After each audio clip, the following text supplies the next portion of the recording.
The liver is the largest internal organ in the body, and the liver is the only organ in the body that has the ability to regrow. And when you understand the liver, when you understand what it does, and it's the role that it plays, you'll understand why God made it so.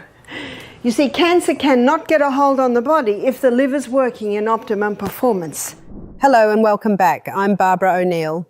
Today we're focusing on a crucial topic that often gets overlooked: how to clean your liver. Your liver is an essential organ that plays a vital role in detoxifying your body, producing bile for digestion and storing important nutrients. As we age, our liver can become overworked and burdened by toxins, unhealthy diets, and lifestyle choices.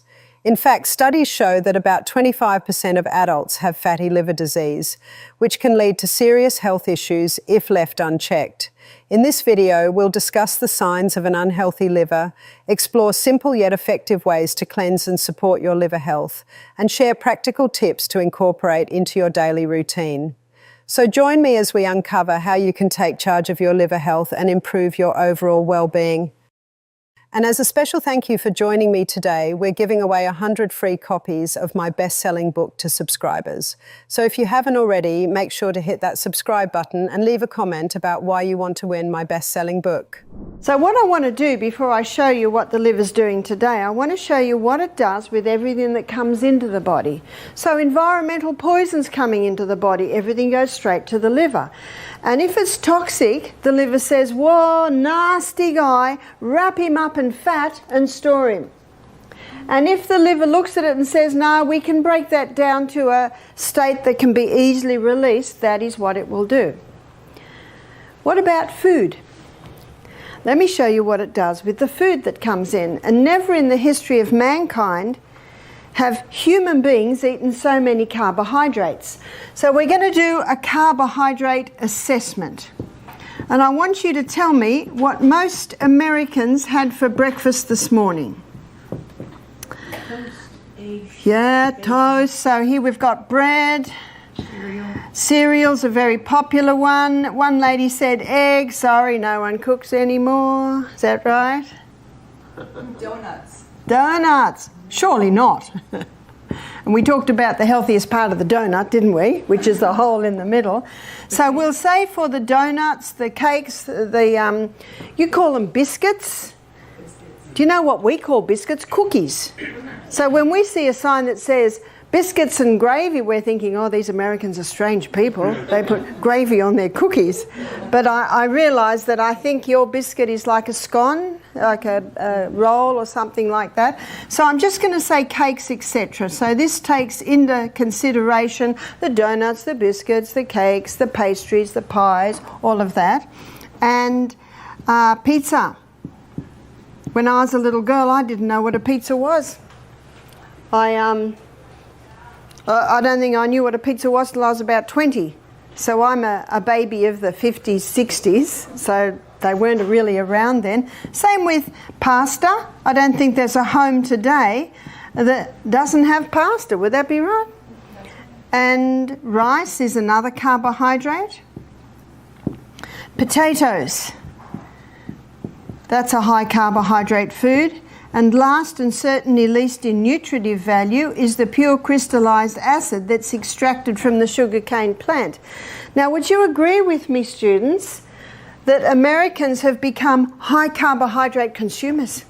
Yeah. Now, I say become because I don't think anyone chose to eat this way.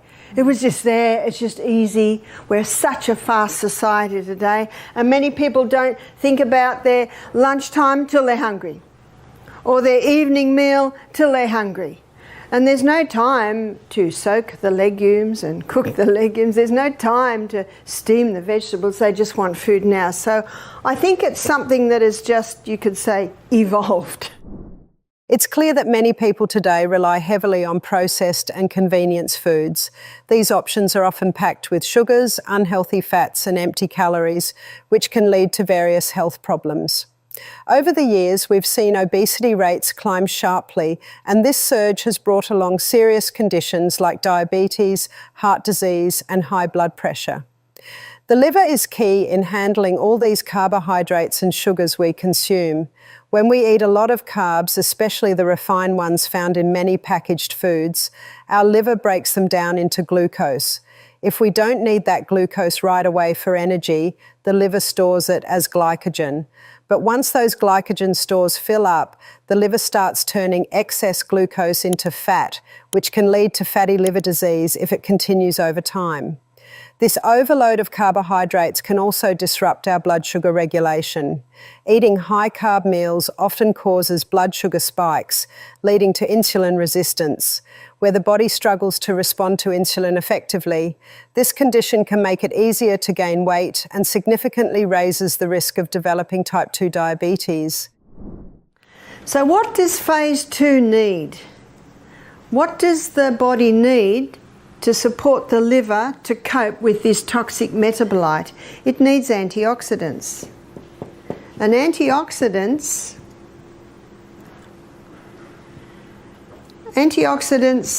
they basically mop up the free radicals, these free radicals. So what are the most potent antioxidants? Beta-carotene. Beta-carotene is found in all your orange and your green coloured vegetables. Have you noticed that every juice we give you is either green or orange or red? So we're supplying high beta-carotenes to you. Also, probably the most famous antioxidant is vitamin C. Vitamin C is not ascorbic acid. Ascorbic acid, I think it's Dr. Robert Thompson in his book The Calcium Lie, he explains this. Ascorbic acid is just the envelope. Have you ever got an envelope in the mail with nothing in it? In other words, useless. But when you buy vitamin C, make sure it has bioflavonoids with it. That's how you find it in nature. That's called the whole C. Also vitamin E. Vitamin E is a fat-soluble vitamin. So you're getting your vitamin E in your protein drinks.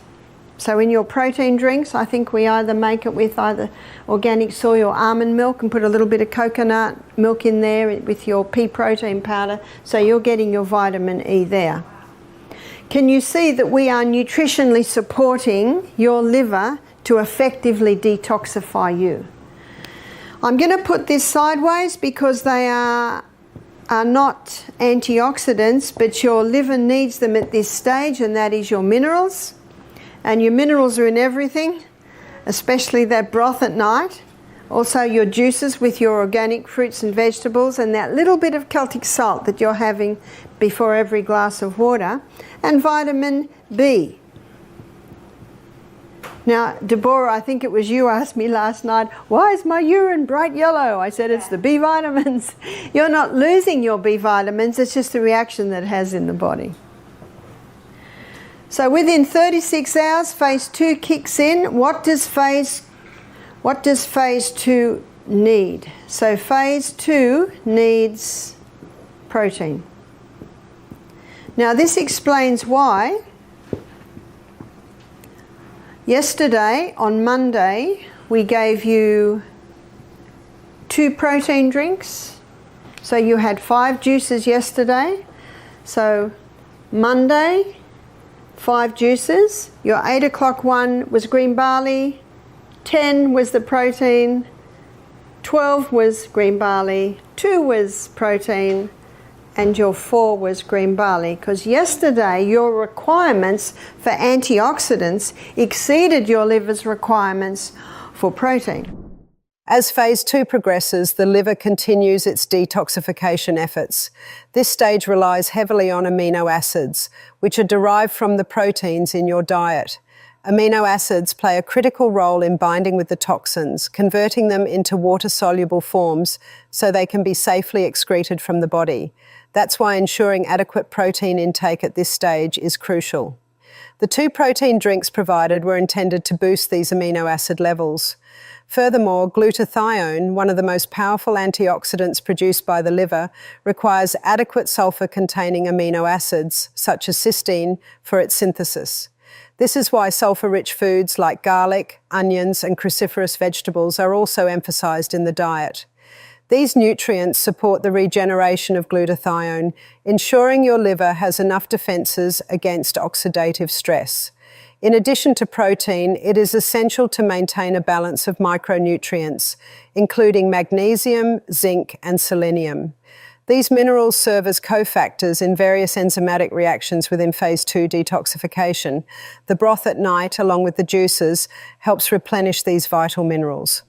So when people are on this high carbohydrate diet, too much glucose is released. The body can only deal with so much, so it has to be stored in the fat cells. Now, Dr. Robert Atkins knew that science. So he looked at himself getting this, what we call spare tire.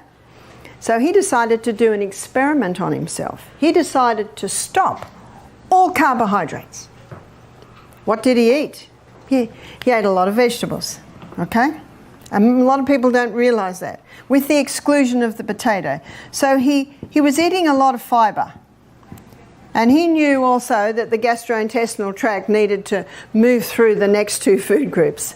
He ate a lot of meat, butter, cream, cheese, eggs. So there was his protein. And meat, butter, cream, cheese, eggs was also supplying another food group, which was fat. Remember, he just experimented on himself. Few things happened. His weight just fell off. Why? Well, he's not supplying the quick release glucose stores, and so his liver has to start breaking down his fat stores. It's called gluconeogenesis, creating glucose from the fat stores. He was never hungry. Why? Because these are the three food groups that keep the food in the stomach longer. Fibre binds up the glucose and it slowly releases it. Protein, well, protein's broken down specifically in the stomach. And fat, it coats the food a little bit, so it takes a little bit longer to break down. That's good news, because it means we don't have to be eating all day long. We can eat and forget about food for the next 5 or 6 hours. He had heaps of energy. Where's he getting his energy from if he's not giving this quick release glucose foods? Well, as I mentioned, his liver breaks down his fat stores to give him the glucose, and his liver has the ability to break down protein and fat to give glucose. He had lots of energy, weight's falling off him, and he's never hungry. Has he found the perfect diet? Well, the 11 million people that it has been estimated has been helped by his diet agree. Number 1 on the New York Times best-selling list was 4 years running. You know what this information says? This man demands us to have a look. Atkins' diet focuses on reducing carbohydrate intake, which can have a significant impact on liver health and cleansing. By cutting back on carbs, the body shifts into a state of ketosis, relying on fat for energy instead of sugar. This change can benefit the liver in several ways. First, lowering carbohydrate consumption reduces insulin levels. When insulin levels drop, the liver stores less fat, which can help prevent conditions like fatty liver disease. Instead of processing excess glucose, the liver metabolizes fat for energy, helping to clear out stored fat and improve its overall function. Atkins' diet also emphasizes whole, unprocessed foods, including lean meats, fish, eggs, nuts, and low-carb vegetables. These foods not only provide essential nutrients but also help minimize sugar intake. Nutrients like vitamin E and antioxidants found in these foods combat oxidative stress, reduce inflammation, and support the liver's detoxification processes. Additionally, higher protein intake in Atkins' diet supports muscle preservation during weight loss. Maintaining lean muscle mass is crucial for metabolic health, and this can positively affect liver function.